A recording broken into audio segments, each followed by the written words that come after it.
أيها الإخوة المؤمنون، كنا قد توقفنا في الخطبة الماضية مع آية كريمة في سورة لقمان، وما زلنا مع سورة لقمان نشرحها ونستخرج منها الحكم والوعظ التي تتضمنها. On continue avec Surat Luqman, et donc on était à la 3e page et on s'était arrêté au verset où Allah subhanahu wa ta'ala dit وَمَنْ يُسْلِمْ وَجْهَهُ إِلَى اللَّهِ وَهُوَ مُحْسِنٌ فَقَدْ اسْتَمْسَكَ بِالْعُرْوَةِ الْوُثْقَى وَإِلَى اللَّهِ عَاقِبَةُ الْأُمُورِ.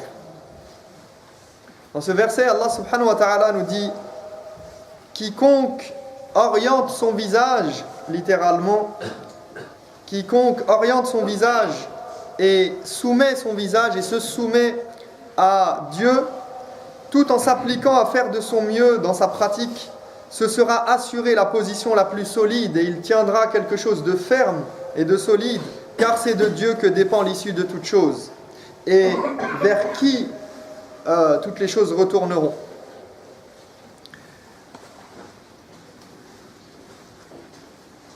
ومن يسلم وجهه إلى الله قد قال المفسرون إلى الله هنا بمعنى لله، يعني لله أي يخلص دينه لله ويفوض أمره إلى الله وانقاد لأمره واتبع شرعه. Certains commentateurs ont dit ici que quiconque se soumet à Dieu ou oriente son visage vers Dieu et oriente sa soumission, la soumission de son visage à Dieu, ils disent que cela veut dire qu'il pratique un culte dévoué exclusivement à Allah subhanahu wa ta'ala et qu'il s'en remet totalement et pleinement à Dieu. En d'autres termes, ici il s'agit de la soumission, de l'inqiyad à Allah subhanahu wa ta'ala. هي كناية عن الانقياد والإذعان لله تبارك وتعالى. Cette formulation Islamul Wajh, c'est le fait de se soumettre et d'obtempérer et de vouloir faire en sorte que son être soit délaissé et donné à Allah subhanahu wa ta'ala, de sacrifier son être pour Allah subhanahu wa ta'ala et de le mettre à disposition d'Allah. Et d'ailleurs, هذا وجه لطيف لأن الله سبحانه وتعالى تكلم عن التسخير للإنسان سخر لكم ما في السماوات وما في الأرض. Allah subhanahu wa ta'ala, il nous a parlé au début de cette page, il nous parle du fait qu'il a mis à disposition toutes les faveurs à l'être humain. Il a mis toutes les faveurs qu'il a données à l'être humain à sa disposition. Et il a créé ce qu'il y a dans les cieux et la terre pour qu'il se soit à la disposition de l'être humain. En contrepartie, وَمَنْ يُسْلِمْ وَجْهَهُ إِلَى اللَّهِ, celui qui met son être à disposition d'Allah subhanahu wa ta'ala, à la disposition d'Allah. وَهُوَ مُحْسِنٌ فَقَدْ اسْتَمْسَكَ بِالْعُرْوَةِ الْوُثْقَى, celui qui met son être à la disposition d'Allah, qui soumet son être à Allah, à sa volonté, à ses règles, eh bien, et tout en s'appliquant, وَهُوَ مُحْسِنٌ يعني وَهُوَ يَعْمَلْ الْعَمَلَ الصَّالِحِ, donc qui est muhsin et qui applique, qui arrive à un degré de ihsan, à un degré de, comme l'ont dit les mufassiroun ici, les commentateurs, ils renvoient au hadith de Jibril où il a été expliqué le sens de al-ihsan, an ta'bud Allah ka'annaka tarah fa in lam takun tarah fa innahu yarak, que tu adores Allah comme si tu le voyais, car si tu ne le vois pas, eh bien sache, rappelle-toi au moins que lui te voit. Et donc que tu arrives à te soumettre à Allah avec ce degré de bienfaisance, ce degré de certitude et de soumission à Allah subhanahu wa ta'ala. وَلِذَلِكَ يُفَوِّضُ أَمْرَهُ إِلَى اللَّهِ. C'est pour ça qu'il s'en remet totalement à Dieu, car il a la certitude qu'il est avec Allah, qu'il est en présence d'Allah, que Allah subhanahu wa ta'ala est avec lui et qu'il lui doit la soumission. Donc quiconque se soumet à Dieu et donc oriente son visage et tout son être vers Allah et personne d'autre et s'en remet totalement à Allah tout en s'appliquant à faire de son mieux dans sa pratique, à exceller et à faire le bien et à faire les choses correctement. Et encore une fois, ça renvoie au verset qu'on a vu juste avant. وَأَسْبَغَ عَلَيْكُمْ نِعَمَهُ ظَاهِرَةً وَبَاطِنًا. Allah ne t'a-t-il pas donné toutes ses faveurs de la meilleure manière possible? Allah ne t'a-t-il pas déversé ses bienfaits comme nul n'aurait pu le faire? Eh bien, en contrepartie, à toi de te soumettre et de faire de ton possible et d'exceller dans ta soumission à Allah subhanahu wa ta'ala et dans ta pratique. Et qu'est-ce qu'il obtient celui qui fait cela? Il se sera assuré, فَقَدْ اسْتَمْسَكَ بِالْعُرْوَةِ الْوُثْقَى. Il tient la anse la plus solide, comme quelqu'un qui devrait se lancer dans une aventure, il doit descendre dans un ravin ou quelque chose. Qu'est-ce qu'il va faire? Il va prendre tout ce qui est à sa disposition il va s'atteler et il va s'attacher de la meilleure des manières pour pouvoir tenir fermement et pour pouvoir suivre le chemin qu'il a décidé d'emprunter. Et c'est ça, al-urwatul wuthqa. فَقَدْ اسْتَمْسَكَ بِالْعُرْوَةِ الْوُثْقَى.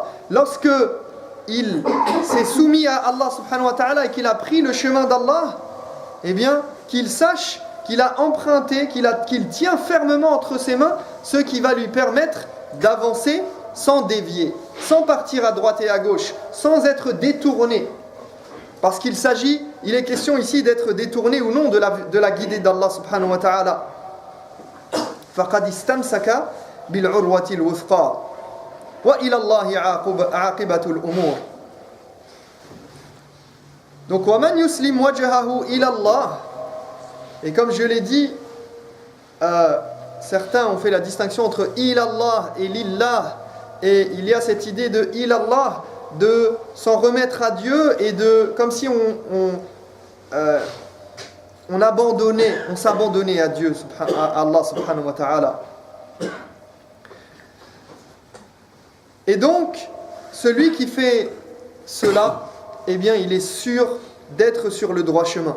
Il est sûr d'être guidé. Il est sûr de se maintenir et de ne pas être détourné et d'être ballotté par les vents à droite et à gauche. وهذا القول هذه الآية مقابل قوله ومن الناس من يجادل في الله بغير علم إلى قوله يدعوهم إلى عذاب السعير. Ce verset vient contraster avec le début de la page où Allah dit « Et cependant, il y a des gens qui discutent avec virulence de Dieu, sans connaissance sur le sujet, sans aucune méthode, sans avoir de livre pour les éclairer. » Et il continue, il dit « Et lorsque on leur dit « Suivez ce que Dieu a révélé », ils rétorquent « Nous suivons plutôt ce que nos ancêtres nous ont légué. » Et Allah s'étonne en disant « Quoi s'obstinerait-il à les suivre, quand bien même ce serait le diable qui les amène vers l'enfer et qui les mène à l'enfer ?» فأولئك الذين اتبعوا ما وجدوا آباءهم عليه من الشرك على غير بصيرة فوقعوا في العذاب وهؤلاء الذين لم يتمسكوا بدين آبائهم وأسلموا لله لما دعاهم إلى الإسلام فلم يصدهم عن اتباع الحق إلف ولا تقديس آبائهم. Les premiers, ils suivaient les traditions de leurs ancêtres, quitte à ce que ce soit du pur polythéisme, quitte à ce que cela les égare. Et cela les a conduits à quoi? Au châtiment. Quant aux seconds, qui se sont soumis à Dieu lorsqu'ils ont reçu l'appel de l'islam, ils ne se sont pas laissés détourner par leurs habitudes, par les habitudes ancestrales, par le devoir d'honorer leurs aïeux. فَأُولَئِكَ تَعَلَّقُوا بِالْأَوْهَامِ واستمسكوا بها لإرضاء أهوائهم وهؤلاء استمسكوا بالحق إرضاء للدليل وهؤلاء أرضوا الشيطان وَهَؤُلَاءِ اتَّبَعُوا رِضَى اللَّهِ. Les premiers se sont attachés à des chimères et y ont tenu pour satisfaire leurs envies et tâchant de plaire au diable, tandis que les autres, ils se sont attachés à la vérité, cherchant à satisfaire aux exigences des preuves et tentant de plaire à leur Seigneur. Donc on a une distinction entre les premiers qui ont gardé les habitudes de leurs ancêtres, quitte à ce que ce soit du polythéisme et quitte à ce que ce soit Shaitan qui les égare de la guider. Quant aux autres, qu'est-ce qu'ils ont fait? Eh bien, ils se sont soumis à Allah subhanahu wa ta'ala. Lorsque l'appel est venu, lorsqu'ils ont reçu de la part de leur Seigneur des commandements, eh bien, ils ont tenu à suivre les preuves qui leur étaient parvenues pour satisfaire leur Seigneur. والمعنى ومن يسلم إسلاما لا نفاق فيه ولا شك فقد أخذ بما يعتصم به من الهوي أو التزلزل. Cela signifie en somme que celui qui suit la voie de Dieu, eh bien, il tient quelque chose de solide et de stable dont il puise sa force et qu'il sache donc qu'il a pris le bon chemin. Celui qui s'oriente vers Allah et cherche à se soumettre à lui, eh bien, il a pris la bonne voie. Peu importe vers quoi on l'appelle et si on cherche à le détourner. Il n'est pas ballotté par les vents à droite et à gauche comme celui qui suit les autres, sans guider, sans connaissance, dans le brouillard, sans torche pour l'éclairer. وَمَنْ كَفَرَ فَلَا يَحْزُنْكَ كُفْرُهُ إِلَيْنَا مَرْجِعُهُمْ فَنُنَبِّئُهُمْ بِمَا عَمِلُوا إِنَّ اللَّهَ عَلِيمٌ بِذَاتِ الصُّدُورِ. Après, Allah subhanahu wa ta'ala nous dit, mes frères, on va vous demander d'avancer, barakallahu fikum.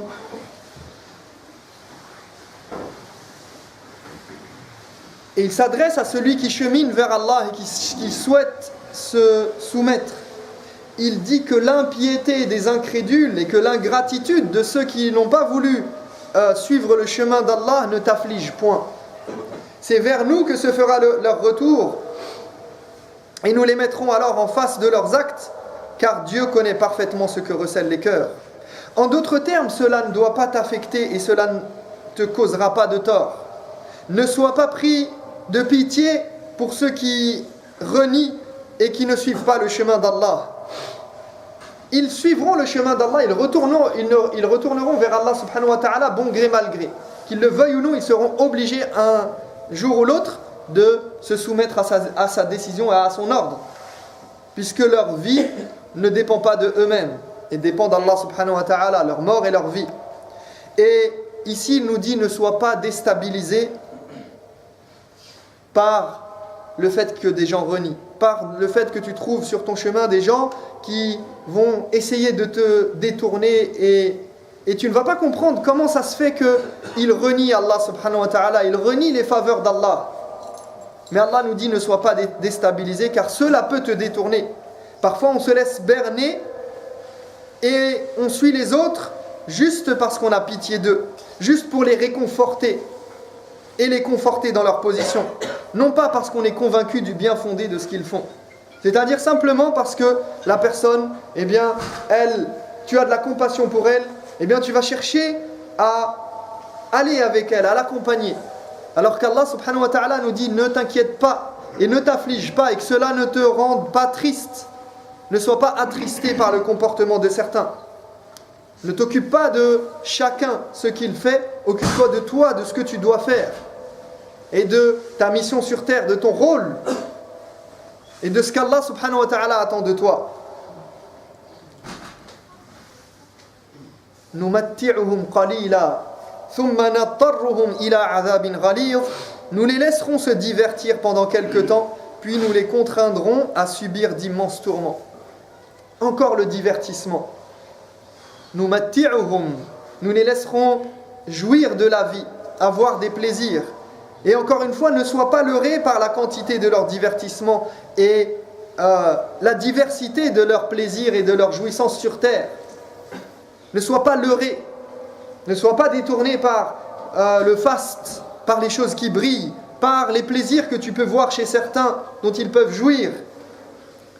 Il leur dit Numatti'uhum, et regardez, il se peut ils auront de quoi se divertir. Des spectacles, des voitures, des courses de chevaux, des jeux vidéo, des films, tout ce que vous voulez. De l'argent, des femmes. Ils auront de quoi se divertir. Numatti'uhum qalila. Malgré tout ce qu'ils ont, ce n'est que peu de temps et peu de choses. Donc ne sois pas leurré par leur divertissement. Ne sois pas détourné par leur divertissement et par tout ce que tu vois qui brille autour de toi et qui t'appelle à t'éloigner des paroles d'Allah subhanahu wa ta'ala et te détourner de la voie. وَلَئِنْ سَأَلْتَهُمْ مَنْ خَلَقَ السَّمَاوَاتِ وَالْأَرْضِ وَهَذَا عَجِيبٌ لَيَقُولُونَ اللَّهُ قُلِ الْحَمْدُ لِلَّهِ بَلْ أَكْثَرُهُمْ لَا يَعْلَمُونَ. وهذا معطوف على قوله تعالى وإذا قيل لهم. هذا معطوف على وإذا قيل لهم ولئن سألتهم الآن من خلق السماوات والأرض.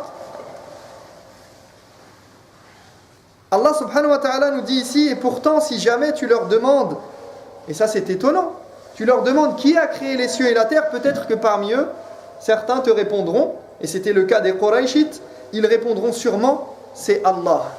C'est Dieu qui a créé les cieux et la terre. Dis-leur Allah, qu'est-ce que tu dois leur répondre? Louange à Allah. Rappelle-leur la louange, rappelle-leur le remerciement à Allah, qui englobe al-shukr. Al-hamd yashmal al-shukr. Mais hélas, la plupart des hommes ne savent pas. Ils ne savent pas qu'il faut dire alhamdulillah. Ils ne savent pas qu'il faut être reconnaissant. وهذا تسخيف لعقولهم. كيف يعترفون بأن الله تبارك وتعالى هو الخالق لهذا الكون المدبر لهذه الأمور ومع ذلك لا يشكرون الله ولا يقولون الحمد لله. Allah subhanahu wa ta'ala ici, il nous ramène au début de la page. Si on leur demandait, vous vous rappelez, Allah subhanahu wa ta'ala dit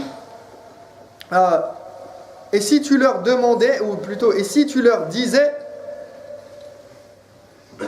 wa idha qila lahum ittabi'u, et si tu leur disais de suivre la voie d'Allah, qu'est-ce qu'ils répondent? Ils répondent, nous suivons nos ancêtres. Et ici maintenant Allah, il rebondit et il continue et il dit, et si tu leur demandais, si tu venais à leur poser la question, mais qui a créé les cieux et la terre? On va plus parler de suivre Allah subhanahu wa ta'ala et de suivre son chemin. Maintenant revenons, réfléchissons, posez-vous un instant, qui a créé les cieux et la terre? Qui a créé les idoles que vous adorez en dehors d'Allah subhanahu wa ta'ala, qui font partie des cieux et de la terre? Qui a créé tout ça? Ils répondront Allah. Comment peuvent-ils être aussi bêtes? Comment peuvent-ils ne pas réfléchir? Comment peuvent-ils se détourner d'Allah subhanahu wa ta'ala malgré le fait qu'ils attestent de l'existence d'Allah? Wala in sa'altahum man khalaqa as-samawati wal ard sayaquluna Allah ou la yaquluna Allah.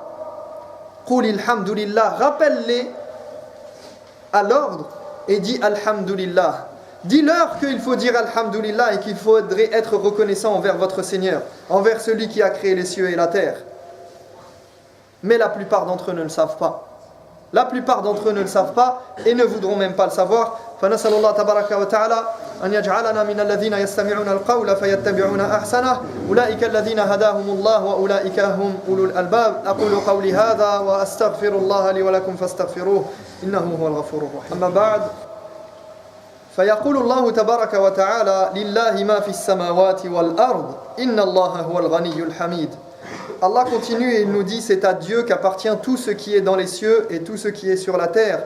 En vérité, Dieu est celui qui se suffit à lui-même et qui est le digne de louange. C'est-à-dire que si tout le monde refusait de se soumettre à Dieu et d'être reconnaissant envers lui, sache que cela ne nuirait en rien à son royaume. De la même manière que cela ne doit pas te nuire en quoi que ce soit le fait qu'il y ait des gens qui ne remercient pas Allah. Tu ne dois pas être détourné de la voie et ça ne doit pas te nuire et ça ne te nuira pas, incha'Allah ta'ala. Eh bien, Allah nous dit, sache que si tout le monde refusait de se soumettre, toute la terre entière et toutes les créatures, cela n'empêcherait pas Allah subhanahu wa ta'ala d'être celui qu'il est et cela ne nuirait en rien à son royaume. Il est le riche, wa huwa al-ghani, celui qui n'a besoin de personne et il n'a pas besoin de la louange de ses créatures. Fa huwa al-mahmoud في كل حال وعلى كل حال ولا يحتاج إلى حمد الحامدين ولا شكر الشاكرين. Allah subhanahu wa ta'ala n'a besoin de personne, il n'a pas besoin qu'on lui fasse les louanges et qu'on le remercie. Si tu remercies, c'est pour toi. C'est une bonne chose pour toi que tu sois reconnaissant, non pas pour Allah subhanahu wa ta'ala. وَلَوْ أَنَّمَا فِي الْأَرْضِ مِنْ شَجَرَةٍ أَقْلَامٌ وَالْبَحْرُ يَمُدُّهُ مِنْ بَعْدِهِ سَبْعَةُ أَبْحُرٍ مَا نَفِدَتْ كَلِمَاتُ اللَّهِ إِنَّ اللَّهَ عَزِيزٌ حَكِيمٌ. Quand bien même il termine cette page avec cette métaphore, et il nous parle de, regardez ce qu'il nous dit quand bien même tous les arbres de la terre se transformeraient en crayons, si tu prenais tous les arbres et toutes les forêts qu'il y a sur terre et dans l'univers même, que tu les transformais en crayons, en stylos pour écrire, en plumes, et quand bien même la mer grossie de 7 autres mers deviendrait un océan d'encre pour écrire la parole divine, eh bien Dieu aurait encore d'autres messages à transmettre, car Dieu est en vérité le Tout-Puissant, le Sage. Les paroles d'Allah ne pourraient pas terminer. Kalimatullah la tanfad. Et les paroles d'Allah ici, ce sont les louanges adressées à Allah subhanahu wa ta'ala. C'est la sagesse d'Allah, les ordres d'Allah. فَيَقُولُ كُنْ فَيَكُونَ فَهُوَ فِي كُلِّ لَحْظَةٍ في كلمة في أمر فكلمات الله أوامره الشرعية والكونية فيقول كن فيكون. Allah subhanahu wa ta'ala donne ses ordres à chaque instant, à chaque seconde. Ceci les paroles d'Allah, kalimatullah, les ordres qu'il donne, les ordres religieux et les ordres universels. Toutes les preuves extraordinaires de sa puissance, de sa toute-puissance dans l'univers sont les paroles d'Allah. Les signes qu'il donne à ses serviteurs, les faveurs données par Allah et donc les raisons de faire sa louange. Tout ceci fait partie des paroles d'Allah qui ne s'épuisent pas. مَا خَلْقُكُمْ وَلَا بَعْثُكُمْ إِلَّا كَنَفْسٍ وَاحِدَةٍ إِنَّ اللَّهَ سَمِيعٌ بَصِيرٌ. Vous créez tous et vous ressuscitez tous, c'est aussi aisé pour Dieu que s'il s'agissait de créer un seul homme et de le ressusciter. Dieu entend tout et voit tout. En somme, pour conclure, ne laisse rien et pour aucune raison te divertir et te détourner de ton chemin et de la voie de la sagesse de Luqman, qui consiste à remercier les faveurs de Dieu infinies et qu'on ne pourrait dénombrer et répertorier même si on avait tous les stylos et toute l'encre de la terre pour écrire ses bienfaits, ses faveurs, ses décisions pleines de sagesse, ses ordres universels ou religieux et toutes les formes de louange. Et donc, dis Alhamdulillah, mais sache qu'il n'en a pas besoin et que de toute façon, quand bien même tu aurais tous les stylos de la terre pour écrire Alhamdulillah, cela ne suffirait pas pour louer Allah subhanahu wa ta'ala. Fanasalullah tabaraka wa ta'ala an yufaqqihana fi dinina wa an yaj'alana min alladhina yatadabbaruna al-Qur'ana haqqa tadabburihi wa min alladhina yaqra'una al-Qur'ana haqqa tilawatihi wa qira'atihi. اللهم تب علينا إنك أنت التواب الرحيم. اللهم أرنا الحق حقا وارزقنا اتباعه وأرنا الباطل باطلا وارزقنا اجتنابه.